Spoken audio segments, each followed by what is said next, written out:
ബഹുമാന്യരെ, ഏവർക്കും ഒരിക്കൽ കൂടി യേശുക്രിസ്തു നാമത്തിൽ വന്ദനം. വലിയ പ്രയോജനമൊന്നും ചെയ്യാത്ത ഒരു ദൗത്യമാണ് ഇന്ന് ഞാൻ നിർവഹിക്കുന്നത്. അതുകൊണ്ട് തന്നെ ഈ വീഡിയോ അപ്രസക്തമാണ് എന്ന മുന്നറിയിപ്പോടെ തുടങ്ങട്ടെ. എന്താണ് അങ്ങനെ പറയാനുള്ള കാരണം? ഞാൻ കൺവിൻസ് ചെയ്യാൻ ശ്രമിക്കുന്നത് ഉറക്കം നടിക്കുന്ന ചിലരെയാണ്. ഉറങ്ങുന്നവനെ ഉണർത്താം, ഉറക്കം നടിക്കുന്നവനെ ഉണർത്തുക പ്രായോഗികമല്ല. മാത്രമല്ല, അധർമ്മങ്ങളെല്ലാം പരിശുദ്ധം എന്ന് കരുതുകയും ദുർഗന്ധമെല്ലാം സുഗന്ധമെന്ന് വിശ്വസിക്കുകയും ചെയ്യുന്ന ഒരു സമൂഹത്തോട് പരിശുദ്ധമായ ഒരു മാർമിക സത്യം വെളിപ്പെടുത്തേണ്ടി വരുന്ന ഒരു ഗതികേടിലാണ് ഞാൻ ഈ വീഡിയോ നിർവഹിക്കുന്നത്. നിങ്ങൾക്ക് ഏകദേശം കാര്യം പിടികിട്ടി കാണും, നിരന്തരം ഈ വീഡിയോകൾ കാണുന്നവർക്ക്. എന്നാൽ പുതുതായി ഇത് കാണുന്നവരുണ്ടെങ്കിൽ പറയാം, ക്രിസ്തീയ മാർഗം വിട്ട് അതിലെ ട്രിനിറ്റി സങ്കീർണമായൊരു പ്രശ്നമാണ് എന്ന് കരുതി ഇസ്ലാമിലേക്ക് ചേക്കേറിയ മുഹമ്മദ് ഈസ എന്ന പ്രിയപ്പെട്ട സുഹൃത്ത് ചില നാളുകളായിട്ട് ക്രിസ്തീയതയ്ക്കെതിരെ നടത്തിക്കൊണ്ടിരിക്കുന്ന വിമർശനാത്മകമായ വീഡിയോകളെ വിശകലനം ചെയ്തുകൊണ്ടാണ് ഞാൻ വാസ്തവത്തിൽ ഇസ്ലാം വിമർശനത്തിൻ്റെ പാതയിലേക്ക് വരുന്നത്. അദ്ദേഹം ഏറ്റവും അടുത്ത കാലത്തായിട്ട് മുസ്ലിം സഹോദരന്മാരെ പ്രീണിപ്പിച്ചുത്സാഹിപ്പിക്കാനും തങ്ങളുടെ ശക്തിയൊന്നും ചോർന്നു പോയിട്ടില്ല എന്ന് വരുത്തി തീർക്കാനും അവരെ ഇങ്ങനെ പ്രസാദിപ്പിക്കുന്നതിൻ്റെ ഭാഗമായി അനിൽക്കൊടുത്തോട്ടവും അനിലയ്യപ്പനും ഒന്നും 3 ചോദ്യങ്ങൾക്ക് മറുപടി തന്നിട്ടില്ല എന്ന രൂപേണ ചില വ്യാജ പ്രചാരവേലകൾ നടത്തിക്കൊണ്ടിരിക്കുന്നു. അപ്പോൾ അതിൽ അദ്ദേഹം 3 ചോദ്യങ്ങൾ ഉന്നയിച്ചിട്ടുണ്ട്. ഇന്നു വരെ മറുപടി വന്നില്ലെന്നാണ്. കുറഞ്ഞത് ഞാനിതിന് ഒരു 5 വീഡിയോകളിലെങ്കിലും മറുപടി പറഞ്ഞിട്ടുള്ളതാണ്. പക്ഷേ പാവ സഹോദരന്മാർ മദ്രസയിൽ പഠിച്ച് മാത്രം പരിചയമുള്ള ആളുകളായതുകൊണ്ടും മാനവരിൽ മഹോന്നതൻ എന്ന പേരിൽ ഒരു വലിയ കോമാളിത്തരം സമൂഹമധ്യേ പ്രചരിപ്പിക്കുകയും ചെയ്യുന്ന സാധുക്കളായതുകൊണ്ട് അവരുടെ ബൗദ്ധിക ശേഷിയും അല്ലെങ്കിൽ ഉൾക്കൊള്ളാനുള്ള ആ ചിന്താമണ്ഡലത്തിലൊക്കെ ഈസയെപ്പോലുള്ള ഒരു ക്ഷുദ്രം ചെയ്ത് മയക്കുകയും ചെയ്തതുകൊണ്ട് എനിക്ക് കഠിനാധ്വാനമൊന്നും ഈ വിഷയത്തിലില്ല. പക്ഷേ വലിയ പ്രയോജനം ഉണ്ടാകും എന്ന് കരുതുന്നില്ല. എൻ്റെ കാരണം വളരെ നിസാരമാണ്. ഞാൻ പറയാൻ പോകുന്നത് ഹൃദയം കൊണ്ട് ചിന്തിക്കുന്നവരോടല്ല, തലച്ചോറുകൊണ്ട് ചിന്തിക്കുന്നവരോടുമല്ല. ഹൃദയത്തിനുള്ളിൽ തലച്ചോറുള്ള ആഴക്കടൽ ജീവികളോടാണ് നമ്മളിന്ന് സംസാരിക്കാൻ പോകുന്നത് എന്ന ഒരു ഗതികേട് അവിടെ നിൽക്കുന്നു. ഇനി നമ്മുടെ പ്രമേയത്തിലേക്ക് വരാം. ഈസ 3 ചോദ്യങ്ങൾ ചോദിക്കുന്നു. ആ ചോദ്യത്തിന് ഞാൻ ഒരു ന്യായം മുമ്പോട്ട് വെക്കും. നിങ്ങൾ ചോദിക്കുന്നത് ബൈബിളിൽ നിന്നായതുകൊണ്ട് ഒരു ഇസ്ലാമിൻ്റെ വീക്ഷണത്തിൽ ബൈബിൾ എന്താണ്? തൃത്വത്തെക്കുറിച്ചുള്ള ചോദ്യത്തിന് ഖുറാനിൽ തൃത്വത്തെപ്പറ്റി എന്താണ് പറയുന്നത്? ഇതൊരു വാക്ക് മറുപടി പറഞ്ഞാൽ പോരെ, പ്രശ്നം തീർന്നില്ലേ? ഞാൻ മറുപടി പറഞ്ഞില്ല എന്ന് പറയുന്നവർ ഇതിന് മുഹമ്മദ് ഈസ മറുപടി പറയുന്നില്ല എന്ന് എന്തുകൊണ്ട് പറയുന്നില്ലെന്ന് എനിക്കറിയാം. മറുപടി ഉണ്ടാവില്ല. മുഹമ്മദ് ഈസയ്ക്കെന്നല്ല, അള്ളാഹുവിന് മറുപടി ഉണ്ടാവില്ല ഈ കാര്യത്തിൽ. എന്നാൽ അള്ളാഹു പെട്ടിരിക്കുകയാണ്. അതുകൊണ്ട് ഇന്ന് ഞാൻ ഈ ഉപാധി കൂടി തൽക്കാലം ഒരു മൊറട്ടോറിയം പ്രഖ്യാപിച്ച് അങ്ങോട്ട് മാറ്റും. അപ്പോഴും മുഹമ്മദ് ഈസയ്ക്ക് കൊടുക്കാമെന്ന് പറഞ്ഞ പാരിതോഷികത്തിൽ ഞാൻ ഉറച്ചു നിൽക്കുന്നു. എന്നെങ്കിലും മുഹമ്മദ് ഈസയോ അല്ലെങ്കിൽ ഏതെങ്കിലും ഇസ്ലാമിക പണ്ഡിതനോ അനിൽക്കൊടുത്തോട്ടം പറഞ്ഞത് ഞാനിതാ ഏറ്റെടുത്തിരിക്കുന്നു. എന്താണ് ഒരു മുസൽമാൻ ബൈബിളിനെക്കുറിച്ച് കാണേണ്ടത് എന്നത് സംബന്ധിച്ച് ഒരൗദ്യോഗിക നിലപാട് മുമ്പോട്ട് ഖുറാനെ ആസ്പദമാക്കി വെക്കാൻ ധൈര്യമുണ്ടെങ്കിൽ അവർ വരട്ടെ. ഞാൻ ഈ 1 ലക്ഷം ഉറുപ്പിക കൊടുക്കും. ഇനിയിപ്പോൾ അതൊന്നും കൊടുക്കേണ്ടി വരില്ലെന്ന് എനിക്കറിയാം. കാരണം ഇവർക്കത് പറയാനുള്ള ത്രാണിയോ അത് പറയാനുള്ള ഒരു ധൈര്യമോ ഇല്ല. അതവർക്കറിയാഞ്ഞിട്ടല്ല, അവർക്കതിലെ അബദ്ധം കൃത്യമായി മനസ്സിലാവും. കാരണം മുഹമ്മദ് ഈസയും അക്ബർ സാഹിബും കൂട്ടരും പ്രചരിപ്പിക്കുന്ന തരത്തിലെ ഒരു നിലപാടും ഖുറാനില്ല, മുഹമ്മദിനില്ല, അള്ളാഹുവിനില്ല. അതുകൊണ്ട് അക്കാര്യത്തിൽ അവർ പെട്ടുപോകും. സമൂഹമധ്യേ അവർക്ക് മറുപടി പറയാൻ കഴിയില്ല എന്നും എനിക്കറിയാം. അതുകൊണ്ട് ഈസയുടെ കൂടി ഒരു അദ്ദേഹത്തോടു കൂടിയുള്ള എൻ്റെ താല്പര്യത്തിൻ്റെ ഭാഗമായിട്ട് തൽക്കാലം ഞാൻ പിൻവലിക്കുകയല്ല, മൊറട്ടോറിയം. കാരണം ഈസ നാളെ പറയരുത്, ഞാൻ പറയാനിരുന്നതാണ്, അപ്പോഴേക്ക് കൊടുത്തോട്ടം പിൻവലിച്ചു എന്ന് പറയരുത്. അതിനുകൊണ്ട് ഈസ തൽക്കാലം എല്ലാ ഉപാധികളും അവിടെ നിൽക്കട്ടെ. ഈസയുടെ 3 ചോദ്യങ്ങളെ ഞാൻ വിശകലനം ചെയ്യുന്നു. ഇനി മദ്രസാ ജീവികൾ, ദയവായി നിങ്ങൾക്ക് ഈ തലച്ചോറ് കൊണ്ട് ചിന്തിക്കാൻ മനസ്സൊക്കെ ഉണ്ടെങ്കിൽ, ഹൃദയം കൊണ്ട് വിശ്വസിക്കാൻ മനസ്സുണ്ടെങ്കിൽ, ഹൃദയത്തിൽ തലച്ചോറ് ഉള്ളവരാണ് എന്നാണല്ലോ അവകാശവാദം, അതൊക്കെ കൊണ്ട് ഞാൻ അതിലേക്ക് വിശകലനത്തിലേക്കൊന്ന് വരികയാണ്. ഈശ പറഞ്ഞത് അനിൽകുമാർ അയ്യപ്പനോടും അനിൽക്കുടത്തോട്ടത്തോടും ഒക്കെ ഈശ ചോദിച്ചുകൊണ്ടേയിരുന്ന ചോദ്യങ്ങളിൽ പ്രധാനം പിതാവ് പുത്രൻ പരിശുദ്ധാത്മാവ് എന്നതിൽ പിതാവ് പുത്രനല്ല, പുത്രൻ പരിശുദ്ധാത്മാവുമല്ല, മൂന്ന് സമനിത്യരായ സമതുല്യരായ മൂന്ന് പേരാണ്. ആ മൂന്ന് പേരും സർവശക്തൻ, സർവജ്ഞാനി, സർവവ്യാപി ഇത്യാദി ഗുണഗണങ്ങളിൽ അധിഷ്ഠിതരുമാകുമ്പോൾ അത് ബഹുദൈവ വിശ്വാസം അല്ലേ? ഇതാണ് ചോദ്യം. അത് ബഹുദൈവ വിശ്വാസമല്ലേ എന്ന ചോദ്യത്തിന് ആദ്യത്തെ മറുപടി പറയാം. ബഹുദൈവ വിശ്വാസം അഥവാ പോളിതെയിസം എന്ന ആ പരിധിയിൽ ഇതൊരിക്കലും തൃത്വം പെടില്ല. അതിൻ്റെ കാരണം ബഹുത്വമുള്ള ഏകത്വമാണ് തൃത്വം എന്ന ആശയം. ബഹുത്വമുള്ള ഏകത്വം ഒരിക്കലും ബഹുദൈവ ചിന്തയ്ക്കുള്ളിൽ പെടത്തില്ല.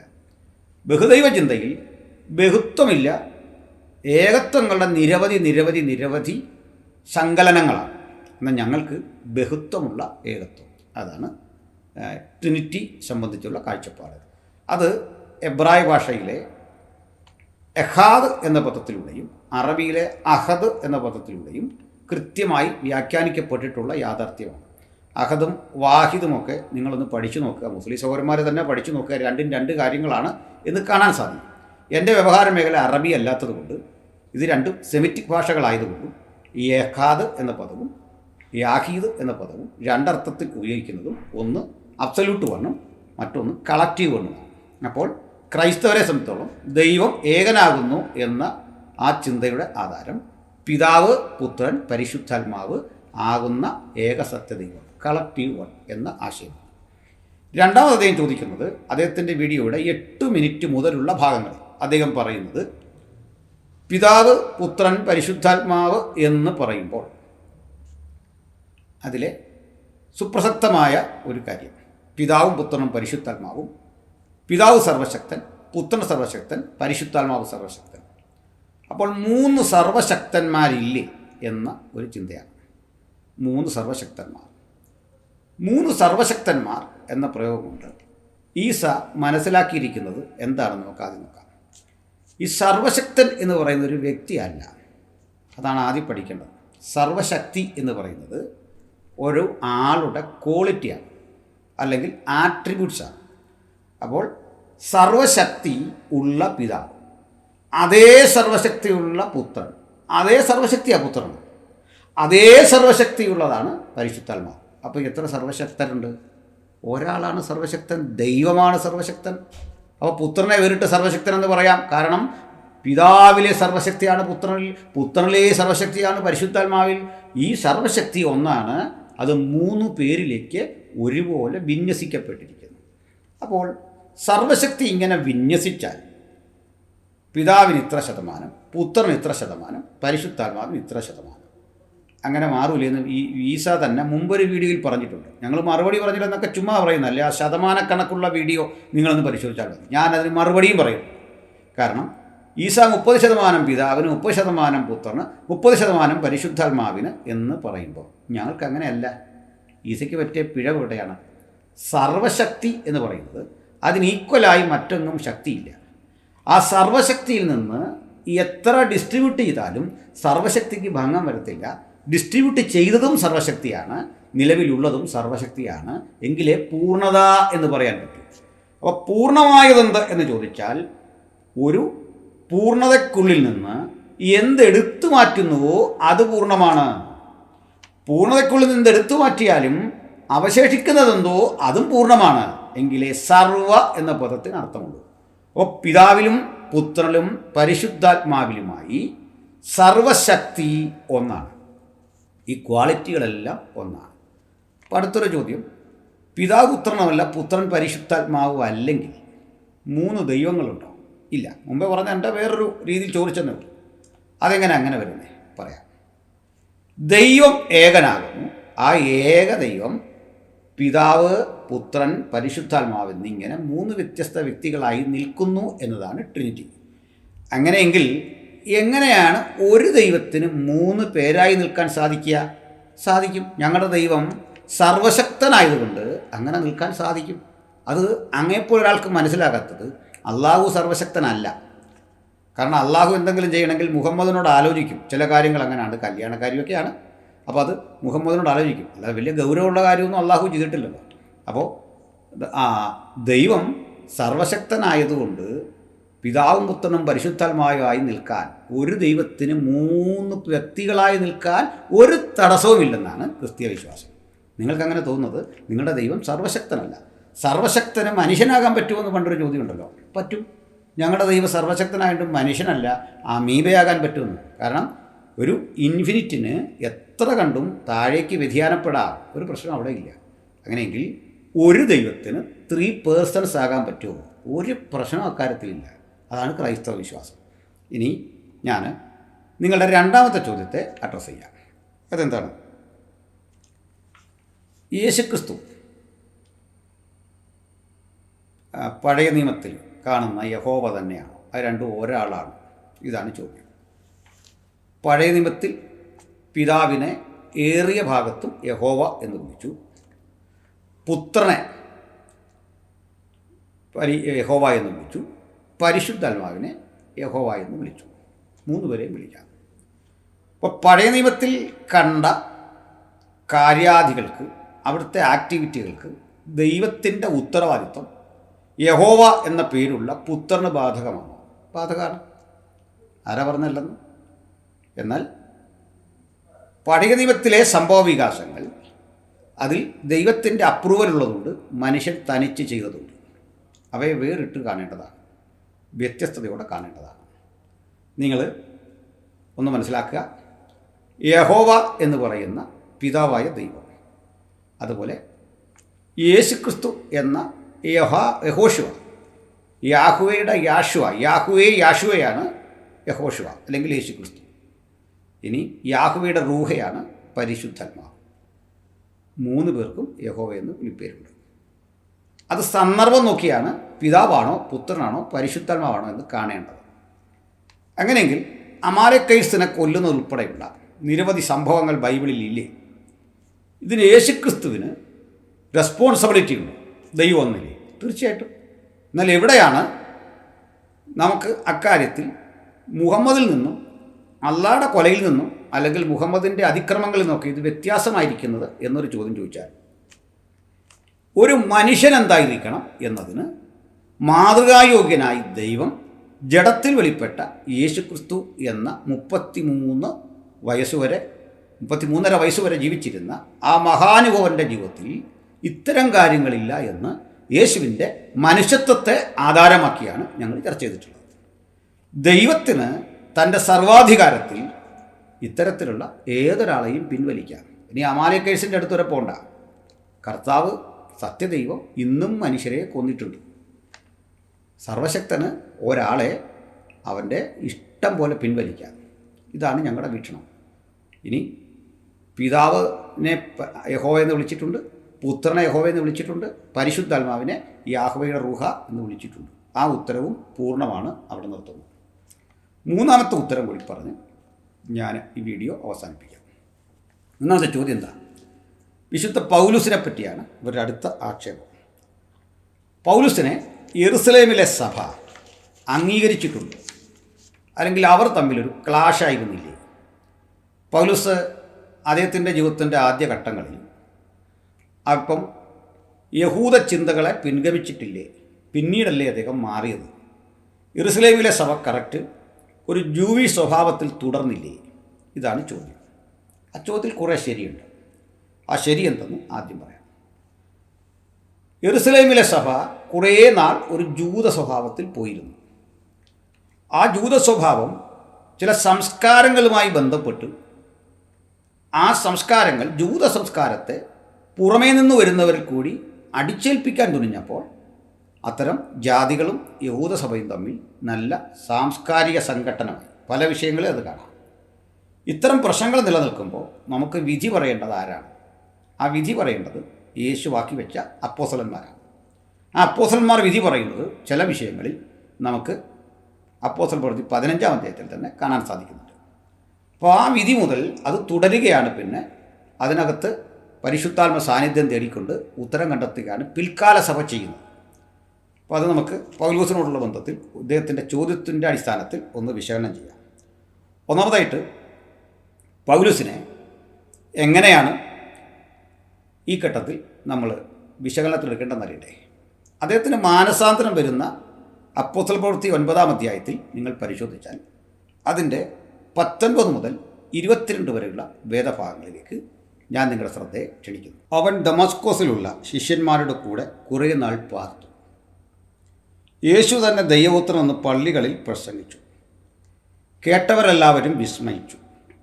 യെരുസലേമിൽ ഈ നാമം വിളിച്ചപേക്ഷിക്കുന്നവർക്ക് നാശം ചെയ്തവൻ ഇവനല്ലയോ? ഇവിടെയും അവരെ പിടിച്ചുകെട്ടി മഹാപുരുഷന്മാരുടെ അടുക്കൽ കൊണ്ടുപോകുവാനല്ലോ വന്നത് എന്ന് പറഞ്ഞു. ശൗലോ മേൽക്കുമേൽ ശക്തി പ്രാപിച്ചു. യേശു തന്നെ ക്രിസ്തു എന്ന് തെളിയിച്ച് ദമസ്കോസിൽ പാർക്കുന്ന യഹൂദന്മാരെ മിണ്ടാതാക്കി. അപ്പോൾ പൗലോസിന് വന്ന മാനസാന്തരം കണ്ടവരെ അമ്പരന്നിട്ട് ചോദിക്കുകയാണ്, നമ്മുടെ ജനങ്ങളെ ഉപദ്രവിച്ച മനുഷ്യനല്ലേ ഇത്?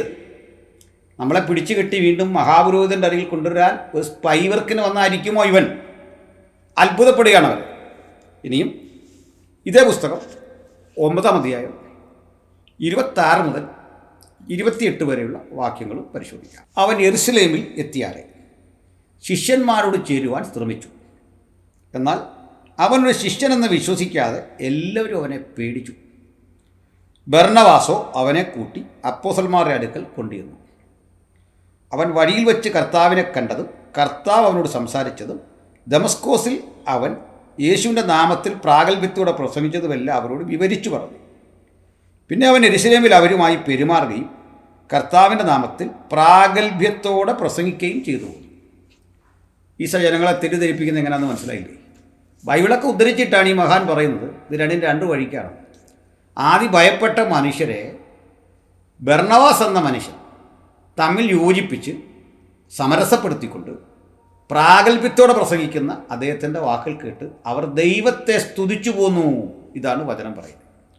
ബാലുശ്ശേരി പറയുന്നത് സകല നന്മകളുടെ ഈ ശത്രുവായ പൗലോസ് എന്നൊക്കെയാണ് തട്ടിവിടുന്നത്. ഈ ബഹുമാനിയായ പൗലോസ് ലീഹ മുൻപ് ചെയ്തു വന്ന തിന്മപ്രവൃത്തികൾ അവസാനിപ്പിച്ച് ഇവിടെ ഇതാ മാന്യമായ ഒരാത്മീയ ജീവിതം നയിക്കുകയും യേശുക്രിസ്തു തന്നെ ദൈവപുത്രനെന്ന് തെളിയിച്ചു പോരുകയും ചെയ്യുന്ന വചനങ്ങളാണ് നമ്മളിവിടെ കണ്ടത്. ഇനി നമുക്ക് അനുബന്ധമായി ഒരു വേദഭാഗം കൂടെ വായിച്ചുകൊണ്ട് ആ ഭാഗത്തിൻ്റെ ചിന്ത നമുക്ക് കുറേ കൂടെ വിശകലനം ചെയ്യാം. 21-ാം അധ്യായത്തിൻ്റെ 17 മുതൽ 24 വരെയുള്ള വേദഭാഗം. യെരുശലേമിലെത്തിയപ്പോൾ സഹോദരന്മാർ ഞങ്ങളെ സന്തോഷത്തോടെ കൈക്കൊണ്ടു. പിറ്റേന്ന് പൗലോസും ഞങ്ങളും യാക്കോബിൻ്റെ അടുക്കൽ പോയി. മൂപ്പന്മാരെല്ലാം അവിടെ വന്നുകൂടി. അവനവരെ വന്ദനം ചെയ്ത് തൻ്റെ ശുശ്രൂഷയാൽ ദൈവം ജാതികളുടെ ഇടയിൽ ചെയ്യിക്കുന്നത് ഓരോന്നായി വിവരിച്ച് പറഞ്ഞു. അവർ അത് കേട്ട് ദൈവത്തെ മഹത്വപ്പെടുത്തി. പിന്നെ അവനോട് പറഞ്ഞത്, സഹോദരാ, യഹൂദന്മാരുടെ ഇടയിൽ വിശ്വസിച്ചിരിക്കുന്നവർ എത്ര 1000 ഉണ്ട് എന്ന് നീ കാണുന്നുവല്ലോ. അവരെല്ലാവരും ന്യായപ്രമാണ തൽപരന്മാരാകുന്നു. മക്കളെ പരിച്ഛേദന ചെയ്യരുത് എന്നും നമ്മുടെ മര്യാദ അനുസരിച്ച് നടക്കരുത് എന്നും നീ ജാതികളുടെ ഇടയിൽ സകല യഹൂദന്മാരോടും പറഞ്ഞു. മോശയെ ഉപേക്ഷിച്ച് കളവാൻ ഉപദേശിച്ചിരിക്കുന്നു എന്നും അവർ നിന്നെക്കുറിച്ച് ധരിച്ചിരിക്കുന്നു. ആകയാൽ എന്താകുന്നു വേണ്ടത്? നീ വന്നിട്ടുണ്ട് എന്നും അവർ കേൾക്കും നിശ്ചയം. ഞങ്ങൾ നിന്നോട് പറയുന്നത് ചെയ്യുക. നേർച്ചയുള്ള 4 പുരുഷന്മാർ ഞങ്ങളുടെ ഇടയിലുണ്ട്. അവരെ കൂട്ടിക്കൊണ്ട് അവരോടുകൂടെ നിന്നെ ശുദ്ധി വരുത്തി അവരുടെ തല ക്ഷൗരം ചെയ്യിക്കേണ്ടതിന് അവർക്ക് വേണ്ടി ചെലവ് ചെയ്യുക. എന്നാൽ നിന്നെക്കൊണ്ട് കേട്ടത് ഉള്ളതല്ല എന്നും നീയും ന്യായപ്രമാണത്തെ ആചരിച്ച് ക്രമമായി നടക്കുന്നവനെന്നും എല്ലാവരും അറിയും. അപ്പോൾ ഇത് നമ്മുടെ മുഹമ്മദ് ഈസ ഉദ്ധരിക്കുന്നുണ്ട്. അത് പൗലോസിനോട് അവിടെയുള്ള ജനം അവരഭിമുഖീകരിക്കുന്നൊരു പ്രശ്നം അവതരിപ്പിക്കുകയാണ്. യഹൂദ മതത്തിൽ നിന്ന് ക്രിസ്ത്യവിശ്വാസത്തിലേക്ക് വന്നിരിക്കുന്നവർക്കൊരു അവ്യക്തതയുണ്ട്. സത്യം പറഞ്ഞാൽ ഞങ്ങൾ യഹൂദ ആചാരങ്ങൾ, ഉത്സവങ്ങൾ, പെരുന്നാളുകൾ, യാഗങ്ങൾ അനുസരിക്കണോ? ഇതൊന്നും വേണ്ട എന്ന് ജാതികളുടെ ഇടയിൽ പഠിപ്പിക്കുന്ന ആളാണ് നീ എന്നും മോശയുടെ ചട്ടം മറിച്ചു കളവാൻ നീ ജനത്തെ പഠിപ്പിക്കുന്നതായിട്ടും നിന്നെക്കുറിച്ചൊരു ശ്രുതിയുണ്ട്. തൽക്കാലം അത് മാറ്റിയില്ലെങ്കിൽ പ്രശ്നമാണ്. ഒരു കാര്യം ചെയ്യും, നീ തല ക്ഷൗരം ചെയ്ത് ഇവിടെ ഒരു 4 ചെറുപ്പക്കാർക്ക് ഒരു വഴിപാടുണ്ട്, അല്ല അവർക്കൊരു ചെയ്തെടുക്കേണ്ട കർത്തവ്യം, ഒരു ദീക്ഷയുണ്ട്. അത് നീ ഒന്ന് പോയി അവർക്ക് വേണ്ടി ചെലവ് ചെയ്യുക. അപ്പോൾ ഈ നിന്നെക്കുറിച്ചുള്ള ഈ ശ്രുതി അങ്ങോട്ട് മാറിയിട്ട് ഒരു റീച്ച് ഉണ്ടാകും ജനങ്ങൾക്കിടയിൽ. അപ്പോൾ പൗലോസ് ഇത് കേട്ടു. അദ്ദേഹം തല ക്ഷൗരം ചെയ്തു. ഈ 4 ചെറുപ്പക്കാർക്ക് വേണ്ടി അവരുടെ ആ ആലയത്തിലെ വഴിപാട് സംബന്ധിയായിട്ടുള്ള ആ കാര്യം ചെയ്തെടുക്കാൻ വേണ്ടി പണം കൊണ്ട് പേ ചെയ്തു. ഇത് ആലയത്തിനകത്താണ്.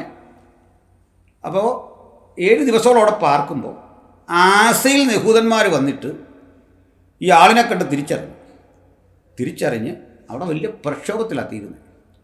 ആ പ്രക്ഷോഭം ഒടുവിൽ പൗലോസിനെ എത്തിക്കുന്ന ജയിലിലാണ്. നിങ്ങൾ ആലോചിച്ച് നോക്കണം. ഇവിടെ പൗലോസ് യെരുസലേമിലെ ചില സഹോദരന്മാരുടെ താല്പര്യങ്ങൾക്ക് വഴങ്ങി ചെയ്യുന്ന ഈ പ്രക്രിയ സത്യത്തിൽ ആവശ്യമായിരുന്നില്ല. ഒരു മനുഷ്യനെന്ന നിലയിൽ അദ്ദേഹത്തിന് പറ്റിയ ഒരബദ്ധം തന്നെയാണ്, തെറ്റ് തന്നെയാണ്. എന്നാൽ പിന്നീട് ക്രൈസ്തവ സഭയുടെ ഒരു ചരിത്രത്തിലും യഹൂദമര്യാദകളുടെ ആചാരങ്ങൾ അതേപടി പാലിച്ചു പോകണം എന്നൊരു നിഷ്കർഷയുമില്ല. ചുരുക്കി പറഞ്ഞാൽ യെരുസലേമിലെ സഭ കൃത്യമായി പൗലോസിനെ അംഗീകരിച്ചിരുന്നു. അവർ നല്ല സമ്പർക്കത്തിലായിരുന്നു. അടുത്തൊരു ഘട്ടം വരുമ്പോഴേക്കും യെരുസലേമിലെ സഭയിലെ പല ആളുകൾക്കും പീഡ വന്നിട്ട് പലയിടങ്ങളിലേക്ക് ചിതറിക്കപ്പെടുകയും പൗലോസിൻ്റെ പക്കലേക്ക് ഈ സുവിശേഷീകരണത്തിൻ്റെ ശക്തിവത്തായ ഒരു ദൗത്യം വന്നു ചേരുകയും അദ്ദേഹം ഒരു സ്പിരിച്വൽ ലീഡറായി മാറുകയും ചെയ്യുന്ന ഒരു സ്ഥിതിവിശേഷമുണ്ട്. ആ ഘട്ടത്തിൽ ഗലാത്യർക്ക് ലേഖനം എഴുതുമ്പോൾ പൗലോസ് ശ്ലീഹ കൃത്യം പറയുന്നു. ഞാൻ വചനം നിങ്ങൾ ഓർമ്മിപ്പിക്കാം. ഗലാത്യർ ലേഖനം 2:11 മുതൽ 16 വരെ വായിക്കുമ്പോൾ പൗലോസ് ശ്ലീഹ ഈ കേഫ എന്ന പത്രോസിനെ എതിർക്കുന്നുണ്ട്, അദ്ദേഹത്തിൻ്റെ നിലപാടുകളെ. അതിനു മുമ്പ് കേഫ എന്ന മനുഷ്യനുമായി, അല്ലെ കേഫ എന്ന് പറഞ്ഞാൽ പത്രോസ് തന്നെയാണ്.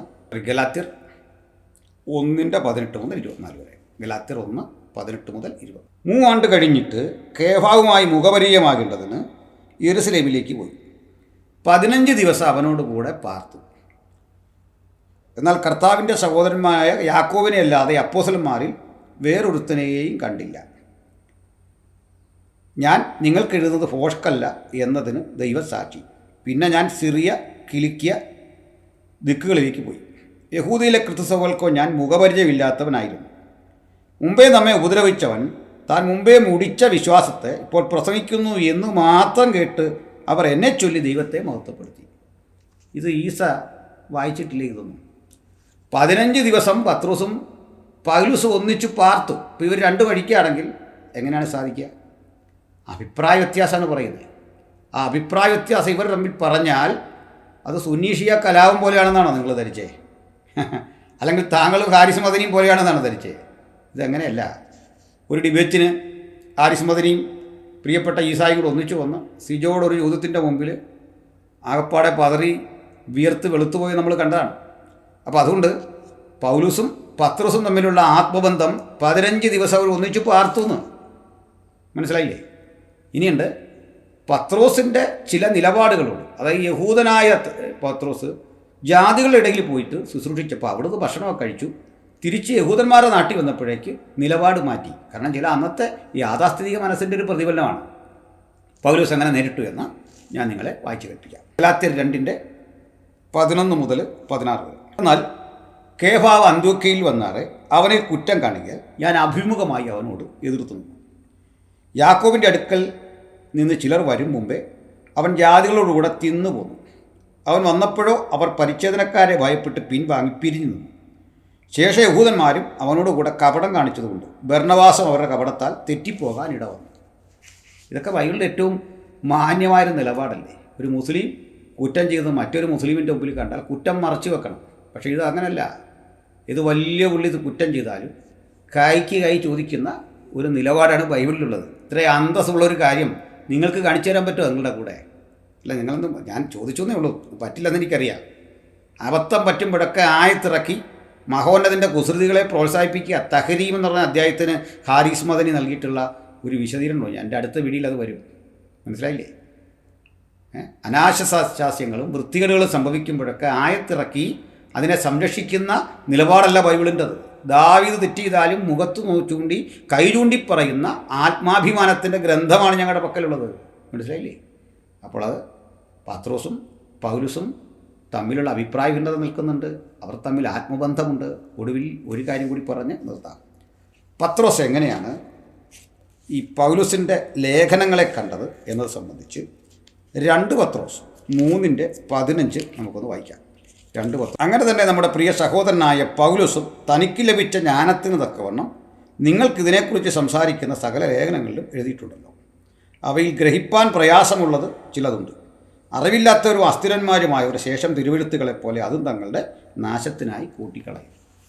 അതായത് പൗലോസ്ലീഹയുടെ എഴുത്തിൻ്റെ സാഹിത്യ നിലവാരത്തെ, അതിൻ്റെ കാഠിന്യത്തെ പത്രോസ് ചൂണ്ടിക്കാണിക്കുന്നുണ്ട്.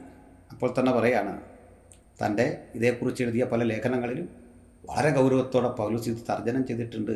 ഇവർ തമ്മിൽ നല്ല ബന്ധമായിരുന്നു. ഈ പുതിയ ന്യായീകരണം വഴി ഈസയ്ക്ക് വല്ലതും പറയാനുണ്ടാകും. അതിനാണ് പറയുന്നത് ഡിബേറ്റിൽ ഇതൊക്കെ അങ്ങോട്ടും ഇങ്ങോട്ടും പറയാമല്ലോ. ഞാൻ സംബന്ധിച്ച് നിങ്ങൾ ബൈബിൾ മാത്രം പറഞ്ഞാൽ മതി, ഖുർആൻ നമുക്ക് എടുക്കണ്ട. ഞാൻ തയ്യാറാണെന്നേ, നമുക്കത് മാത്രം എടുക്കാം. പക്ഷേ നിലപാട് പറയണ്ടേ, അതാണ് വിഷയം. അവിടെ വരുമ്പോൾ അദ്ദേഹം പൊളിഞ്ഞു പോകുന്നത്. ഇതൊക്കെ ഇത് പറയുമ്പോൾ ഞാൻ നിലപാട് ചോദിക്കും. കാരണം എനിക്ക് നിലപാടുള്ള ആളായതുകൊണ്ട് അല്ലേ പറഞ്ഞത്. എനിക്കങ്ങനെ നിലപാടൊന്നുമില്ല, ഞാൻ സംസാരിക്കാൻ വന്നെന്ന് പറഞ്ഞാൽ മതി. അതൊട്ട് പറയുമോ അതുമില്ല, നിലപാട് പറയുമോ അതുമില്ല. ഏതായാലും ഈസ ചോദിച്ച 3 ചോദ്യങ്ങൾക്കുമുള്ള ഔദ്യോഗിക മറുപടി ഞാനിങ്ങനെ പര്യവസാനിപ്പിക്കുന്നു. മദ്രസ സഹോദരന്മാർ വീണ്ടും ഉത്തരം വന്നില്ല ഇത് പറഞ്ഞുകൊണ്ടേ ഇരിക്കും എന്നുള്ള നല്ല വിശ്വാസം എനിക്കുണ്ട്. അതുകൊണ്ട് നിങ്ങൾക്കും ഞാനിതാ ഈ ഈസയ്ക്ക് വെച്ച അതേ ചലഞ്ച് മുമ്പോട്ട് വെക്കുന്നു. 1,00,000 രൂപ ചലഞ്ച് എന്ന് വേണേൽ പേരിടാം. എന്താണെന്നറിയട്ടെ, ബൈബിൾ എന്നാൽ ഒരു മുസ്ലിമിന് എന്ത്? അത് വിശുദ്ധഗ്രന്ഥമാണോ അശുദ്ധഗ്രന്ഥമാണോ, പാതി വിശുദ്ധവും പാതി അശുദ്ധവുമാണോ എന്ന് ഖുറാനെ ആസ്പദമാക്കി പറയുക. അത് പറഞ്ഞു കഴിഞ്ഞിട്ട് അതാണ് മുസൽമാൻ്റെ നിലപാടെന്ന് നിങ്ങൾക്ക് കൃത്യം പറയാൻ ധൈര്യമുണ്ടെങ്കിൽ മുമ്പോട്ട് വരിക. നമുക്ക് 1,00,000 രൂപ നിങ്ങൾക്ക് അപ്പോൾ തരും. സന്തോഷമാണ് എന്ന് കരുതുന്നു. ഇനിയും കുറേ വീഡിയോകൾ കൂടി ഞാൻ ചെയ്തിട്ടുണ്ട്, താമസിക്കാതെ അത് വരും. ഇതിനിടയ്ക്ക് ഒന്നുകൂടി ഈസയുടെ മുലകുടി ഹദീസ് നമ്മൾ പൊളിക്കുന്നൊരു വീഡിയോ വീണ്ടും വരുന്നുണ്ട്. ഈസയുടെ വാദങ്ങൾ മുഴുവൻ അപ്രസക്തമാണ് എന്നതിന് ഉള്ള ചില പുതിയ പഠനങ്ങൾ വരുന്നു. അതും ഉടനെ പ്രസിദ്ധം ചെയ്യാം. നമ്മുടെ മുമ്പിൽ ഇനി സമയം ധാരാളമുണ്ട്. ഇത്രത്തോളം ഈ വീഡിയോ ശ്രദ്ധിച്ചതിന് നന്ദി. ഒപ്പം കൂടി ഒന്നുകൂടി പറയട്ടെ, 3 ചോദ്യങ്ങൾ ഈസ വെച്ചു. അതിന് ക്രൈസ്തവ സഹജ മറുപടി ഞാൻ പറഞ്ഞിരിക്കുന്നു. ഇതിനകത്ത് എന്തെങ്കിലും ലോജിക്കലി ചേരാത്തതോ ബിബ്ലിക്കലി റോങ് ആയിട്ടുള്ളതോ ഇതിനെ ഇസ്ലാമിനേക്കാൾ അധമമായതോ ഒക്കെ ആയ കാര്യമുണ്ടെങ്കിൽ നിങ്ങൾ എൻ്റെ മുമ്പിൽ ചൂണ്ടിക്കാണിക്കുക, ഞാൻ മറുപടി പറയാം. പിന്നെ ഇങ്ങനെ അങ്ങോട്ടും ഇങ്ങോട്ടും വീഡിയോ വഴി പറഞ്ഞു പോകുന്നതാണ് ഈസായ്ക്ക് സന്തോഷമെങ്കിൽ അതിനും കുഴപ്പമില്ല. അതിൽ ഒരു കാര്യം ഉറപ്പാണ്, നിങ്ങൾക്ക് മറുപടിയൊന്നും ഉണ്ടാകാൻ പോകുന്നില്ല. 3 ചോദ്യത്തിന് ഇതുവരെ മറുപടി വന്നില്ല എന്ന് പറയുന്ന ആളുകൾ, ഞങ്ങൾ മഹോന്നതൻ്റെ 10 ഗുണം ചോദിച്ചു, 10,00,000 രൂപയാണ് ഓരോ ഗുണത്തിനും പറയാമെന്ന് പറഞ്ഞത്. ഇന്ന് വരെ ഒരു ഉത്തരം പറയാതെ പഞ്ചപുച്ഛം അടക്കി നിൽക്കുന്ന ഈ പാവങ്ങളുടെ അവസ്ഥയിൽ ഞാൻ സഹതപിക്കുന്നു. ഒപ്പം ഈസയ്ക്ക് ആയുരാരോഗ്യ നന്മകൾ നേരുന്നു. എന്നെങ്കിലും വിവേകവും വെളിച്ചമൊക്കെ വരട്ടെ. എന്നെങ്കിലും അദ്ദേഹത്തിൻ്റെ ബുദ്ധിഹീനത ദൈവം പുറത്ത് നല്ല മനുഷ്യനായി ജീവിക്കാനൊക്കെ ഉള്ള വഴി ദൈവം അദ്ദേഹത്തിന് കൊടുക്കട്ടെ. അധമമായ ഇത്തരം ഭീകരതയെയും അധർമ്മത്തെയും അസന്മാർഗത്തെയും വെള്ളപൂശുന്ന വഴികളെ വിട്ട് നേരിൻ്റെ വഴിത്താരയുടെ സഞ്ചരിക്കാനുള്ള അദ്ദേഹത്തിൻ്റെ ഉള്ളിൻ്റെ ഉള്ളിൽ എവിടെയോ കിടക്കുന്ന ആ നല്ല മനുഷ്യന് ചൈതന്യവും ബലവും ഒക്കെ സർവശക്തി നൽകട്ടെ എന്ന് ഞാൻ ആഹ്വാനം ചെയ്യുന്നു. സന്ദർഭത്താൽ പറ്റിപ്പോയ ഇത്തരം പിഴവുകൾ തിരുത്താൻ ഇനിയും ഈ ഈസയ്ക്ക് അവസരമുണ്ട്. അതിന് കഴിയട്ടെ എന്ന് ആശംസിച്ച് നന്മ നേർന്നുകൊണ്ട് നിർത്തുന്നു. നന്ദി, നമസ്കാരം.